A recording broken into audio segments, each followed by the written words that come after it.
ফিলিস্তিন গাজার মুসলমানদের ঈমান কতটা বেশি মজবুত সেটা অনুভব করেছি আমি ইন্টারনেটে তাদের বয়ান শুনে, আরবি ভাষণ শুনে, তাদের বক্তব্য শুনে। এক মিডিয়াওয়ালা জিজ্ঞেস করছে যে ভাই তোমার কে কে বেঁচে আছে?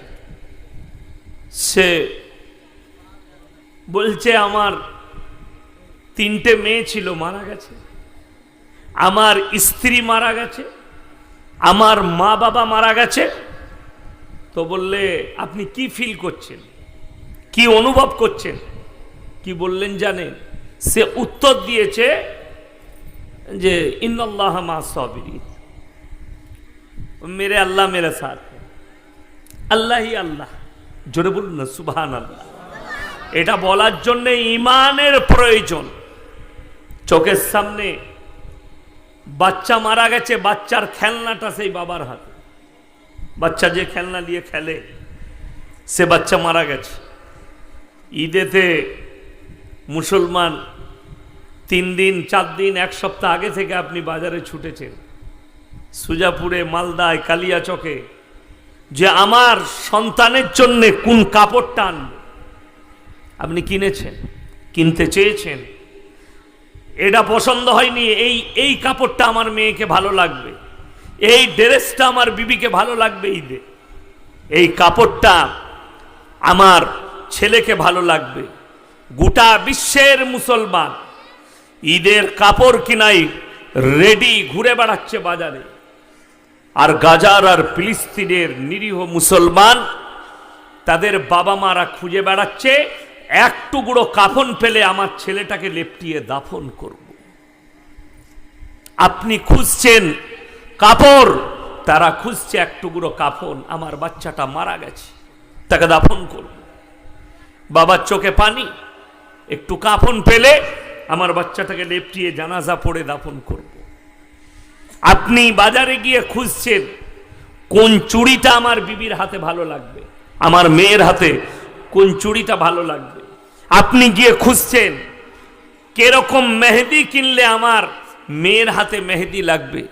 আর ফিলিস্তিন গাজার বাবারা ধ্বংসস্তূপের মধ্যে খুঁজে বেড়াচ্ছে, কোথাও যদি আমার বাচ্চা মেয়ের হাতটা বেরিয়ে থাকে তো টেনে বার করে তাকে আমি দাফন করব। গোটা বিশ্ব নীরব হয়ে দাঁড়িয়ে আছে। তাদের ঈমান এত মজবুত, আপনারা হয়তো অনেকে জানেন না। আজকে মসজিদের জন্য অনেক দান করলেন, কিন্তু জানেন আল্লাহর কসম, আল্লাহর পৃথিবীতে যতগুলো আযাব আছে সব থেকে বড় আযাবের নাম হচ্ছে অভাব। অভাবের থেকে বড় আযাব আল্লাহর কাছে কিছুই নেই। আল্লাহর তরফ থেকে যে আযাবগুলো আছে সব থেকে বড় আযাবের নাম হচ্ছে অভাব। যদি মোবাইল খোলেন চোখের পানি ধরে রাখতে পারবেন না। আপনি সেহরিতে মাংস রুটি খেয়েছেন, আপনি সেহরিতে দুধ খেয়েছেন, আপনি সেহরিতে খেজুর খেয়েছেন। গাজার মুসলমানরা সেহরিতে খাবার নেই, মাঠের ঘাসগুলোকে নিয়ে এসে ফুটিয়ে জুস করে খেয়েছে, কিন্তু রোজা ছাড়েনি, রোজা রাখতে হবে। বোম এসে মিসাইল পড়েছে, তারাবি নামাজ ছাড়েনি, নামাজ ছাড়েনি, নামাজের মধ্যে মারা গেছে, নামাজের মধ্যে মিসাইল এসে ঢুকেছে, মারা গেছে। মসজিদ চূর্ণ বিচূর্ণ হয়ে গেছে, কিন্তু তারা নিজেদের ঈমান থেকে সরেনি, দাঁড়িয়ে আছে আল্লাহর উপরে ভরসা করে।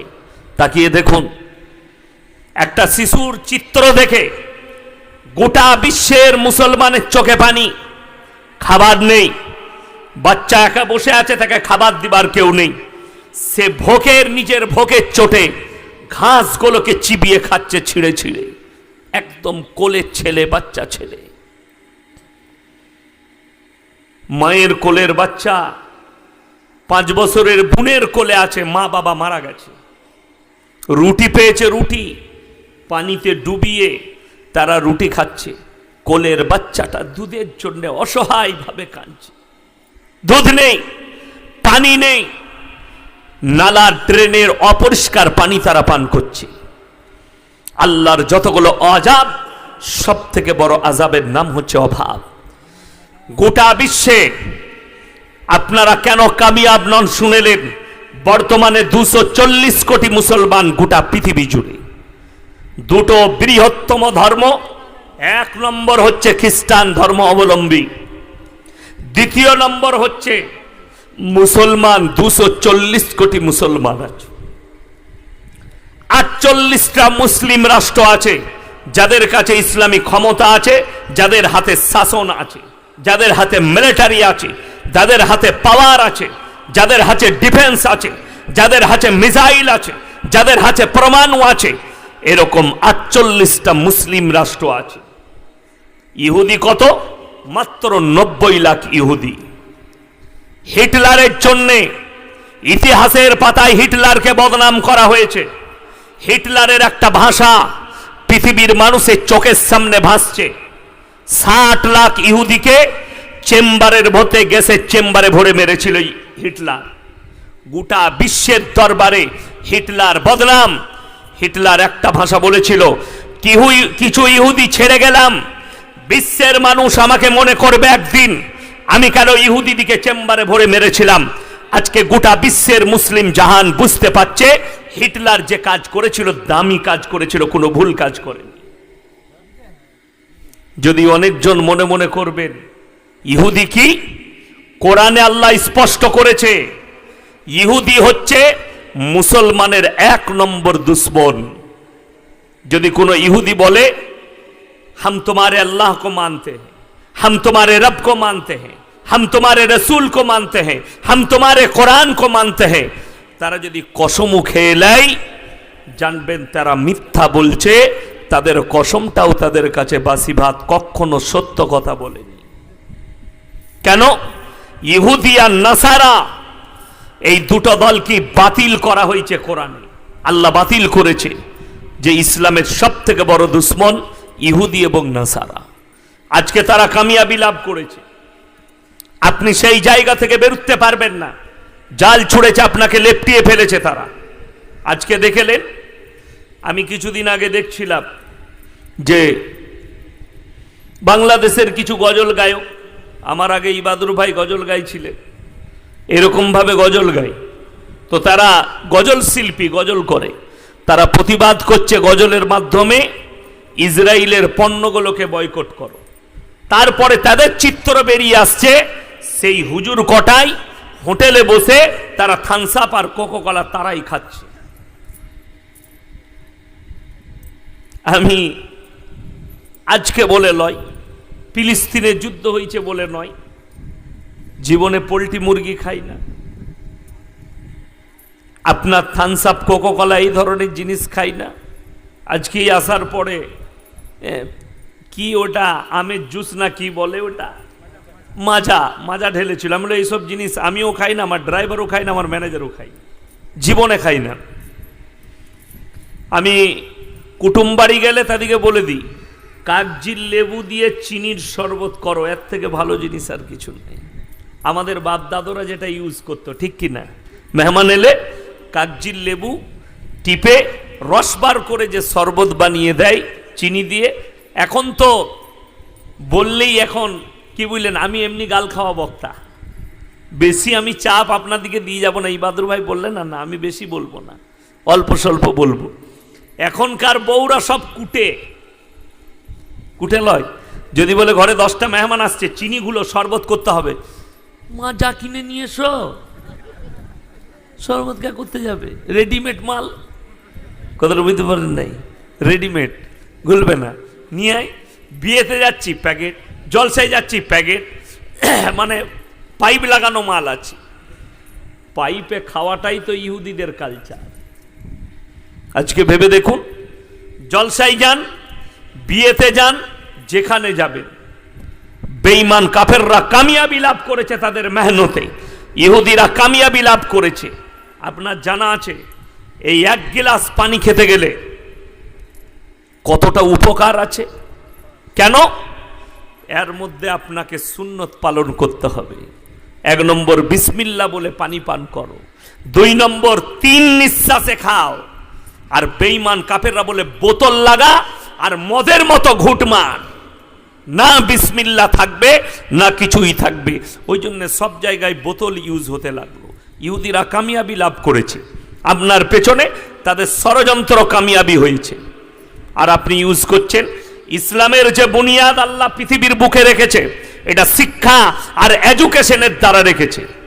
আমি কিছুই বলবো না, খালি আপনাদের এই সুজাপুর বেল্টে যতগুলো মুসলমান আছে, আমি আপনাদেরকে একদম বাস্তব বলে যাচ্ছি, একটা জায়গায় একটা এলাকায় একসঙ্গে পশ্চিম বাংলায় এতগুলো মুসলমান কোথাও বাস করে না। এত বাড়ি, ঠিক বললাম না ভুল বললাম? আমার মনে হয় সুজাপুর এই আশেপাশে সব মিলিয়ে 50,000 বাড়ি হবে মুসলিমদের, মৌজায়। ঠিক বললাম না ভুল বললাম? তারও বেশি আছে, এটা আমি আন্দাজ বললাম মিনিমাম। খালি তো মনে হয় 30,000 ঘর তো মনে হয় বাকরপুরে আছে, গয়েশবাড়ি আর বাকরপুরে 30,000 বাড়ি আছে। আপনারা মনে মনে করবেন হুজুর কি করে জানে? আমি তো আজকের মাল লয়। সাজিদ ভাই কোথা গেল? মোল্লা সাজিদ সে দিতে গেছে ইবাদুর ভাইকে, ও জানে। ও তখন বাকরপুর মাদ্রাসায় ছিল, আমাকে দাওয়াত দিয়েছে, আমি জলসা করে গেছি অনেক দিন আগে। বাকরপুরে জলসা করেছি, সুজাপুর বাজারে জলসা করেছি। তখন আমার দাড়িগুলো, এখন তো একটু একটু মাল বেরিয়েছে, তখন একদমই ছিল না, কেউ বুঝলেন? তখন জলসা করেছি। আমাকে হঠাৎ মোবাইলে দেখতে পাচ্ছেন, আমি হঠাৎ বক্তা লয়, 17 বৎসর জলসা করছি। আমি বাসে ট্রেনে এসে জলসা করে গেছি, মোসেমপুরে করেছি, বাকরপুরে করেছি, গয়েশবাড়িতে করেছি, সব এলাকাগুলোই জলসা করেছি বাসে ট্রেনে। আজকে মাদ্রাসার চাপ আছে, ক্লাস করি, তাই গাড়িতে আসি। সময় পাল্টিয়েছে, গাড়িতে আসতে হচ্ছে। চলুন আমার ভাই, ইসলামের বুনিয়াদ রাখা হয়েছে এডুকেশন, শিক্ষার দ্বারা। আপনি গোটা সুজাপুরে সমীক্ষা করুন, 100 জনের মধ্যে 95 জনের কাছে দ্বীনি ইলম নাই। আপনারা ইমানদারির সঙ্গে বলবেন, সকলে জানেন এটা। প্রত্যেকটা মুসলমান নরনারীর জন্য দ্বীনি ইলম হাসিল করা কি? কথা বলেন, জোরে বলেন। ফরজ।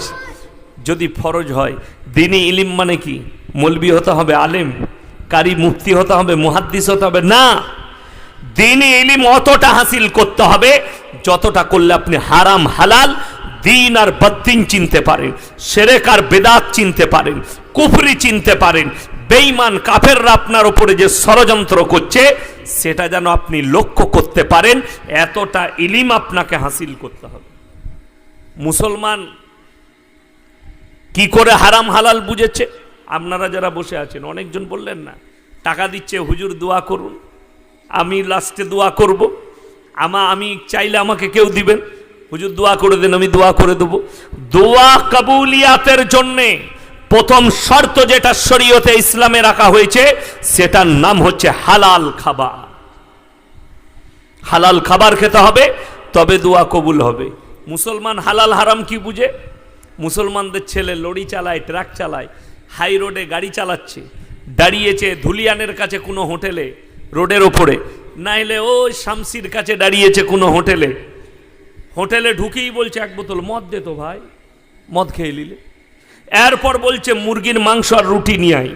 বেচারা হোটেলের কর্মচারী মুরগির মাংস আর রুটি এনেছে, তখন জিজ্ঞেস করছে, আবে মুরগিটা জবাই না কাটা?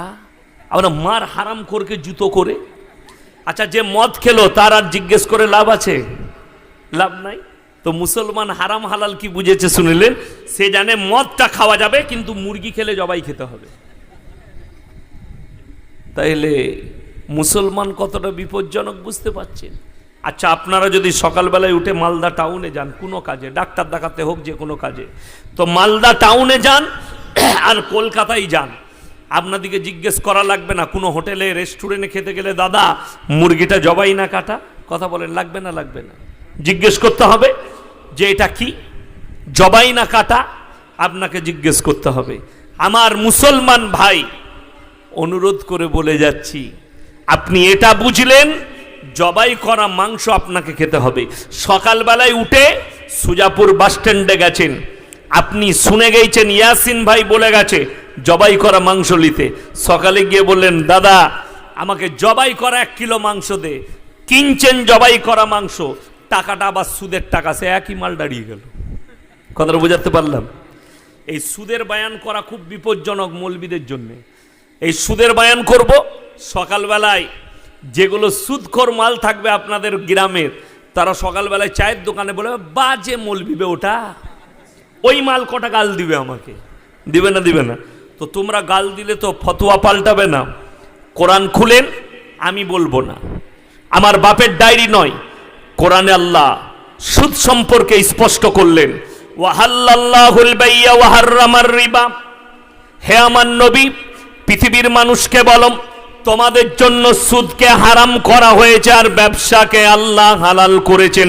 আমার নবী বিশ্ব নবী জনাবে মুহাম্মদুর রাসূলুল্লাহ, সকলে বলুন সাল্লাল্লাহু আলাইহি ওয়াসাল্লাম। নবীজি বললেন, হে আমার সাহাবীরা শোনো, কেউ যদি 1 টাকা সুদ খায়, নিজের মায়ের সঙ্গে 36 বার জিনা করার সমান পাপ হবে। নাউজুবিল্লাহ বলেন।